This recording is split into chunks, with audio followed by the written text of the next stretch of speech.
یہ درس الحمدللہ ثم الحمدللہ ثم الحمدللہ جاری رہے گا. میرا یہ درس آئندہ جو ہے عزیزم ڈاکٹر عارف رشید جاری رکھیں گے. اس درس قرآن میں میرے جانشین کی حیثیت ڈاکٹر عارف رشید صاحب کو حاصل ہے. مجھے وہ شعر یاد آ رہا تھا کہ باپ کا علم نہ بیٹے کو اگر ازبر ہو، پھر پسر لائق میراث پدر کیوں کر ہو. میری میراث کیا ہے؟ میری میراث صرف علم اور فکر ہے اور کچھ نہیں. میری کوئی جائیداد نہیں جو میری اولاد میں تقسیم ہونے والی ہو. میرا کوئی بینک بیلنس نہیں کہ جس کی تقسیم کا سوال پیدا ہو.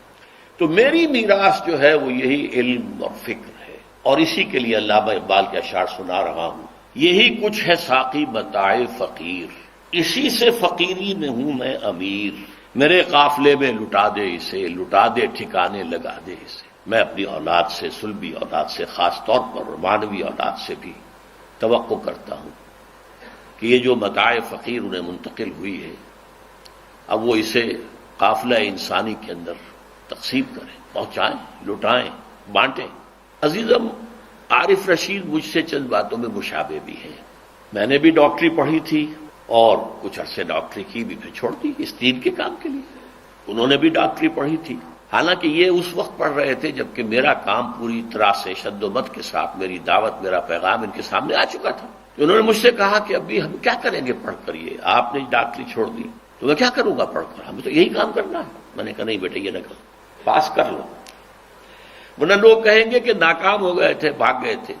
یا یہ کہ اگر یہ MBBS کا دم چھلا نہیں لگا ہوا ہوگا تو لوگ سمجھیں گے کہ یہ ذرا حقیقت روزگار کے مارے ہوئے ادھر آ گئے ہیں. معلوم ہو کہ MBBS راستہ کھلا تھا معاش کا ان کا، اس کو چھوڑ کر ہی آئے تو یہ بہتر ہے. پھر میں نے ایک بات اور بھی کہی، خدا نہ خواستہ، خدا نہ خواستہ کوئی شیطانی حربت تم پر کامیاب ہو جائے، رجعت قہقری ہو جائے، واپس جانا چاہو تو پھر افسوس کرو گے. افسوس بنو گے کہ میں نے نہیں پڑھا، میں مکمل کر لیتا.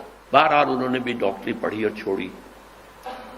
پھر ان کی آواز مجھ سے بہت مشابہ ہے، ان کا انداز بیان بھی مجھ سے بہت مشابہ ہے. تو میرے بیٹوں میں اس درس قرآن کے اعتبار سے میری جانشینی کے سب سے اہل وہی ہیں. اس درس کے بارے میں میرا ایک خیال یہاں آنے تک تھا، اب بدلا ہے. اسی وقت خیال یہ تھا کہ جہاں میرا درس ختم ہوا ہے سورہ مائدہ کے مقام پر، وہیں سے آگے یہ پک اپ کر لیں.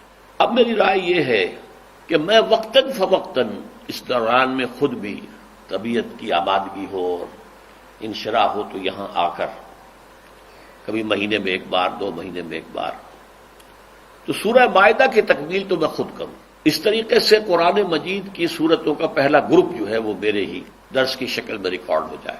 البتہ دوسرا گروپ سورہ انعام سے شروع ہوتا ہے، وہاں سے وہ اپنا درس شروع کر لے تو انشاءاللہ ایسا ہی ہوگا. ایک تو میں امید کرتا ہوں، دعا کرتا ہوں کہ یہ جو جانشینی کا منصب حاصل ہو رہا ہے عزیزم ڈاکٹر عارف رشید کو، وہ اس کا حق ادا کر سکے. اور آپ کو میرا فکر ملے گا ان کے درس میں. یہ بچپن سے میرے ساتھ ہیں، یہ 10 سال کے تھے جب میں نے یہاں کام شروع کیا 1965، اور ہر میرے درس میں میرے ساتھ شریک ہوتے تھے، ہر اتوار میں شریک ہوتے تھے، ہر جمعے میں شریک ہوتے تھے، عارف اور عاکف دونوں. چنانچہ ان کے تو تحت الشعور کے اندر بھی تہیں لگی ہوئی ہیں میرے فکر کی اور میرے سوچ کی.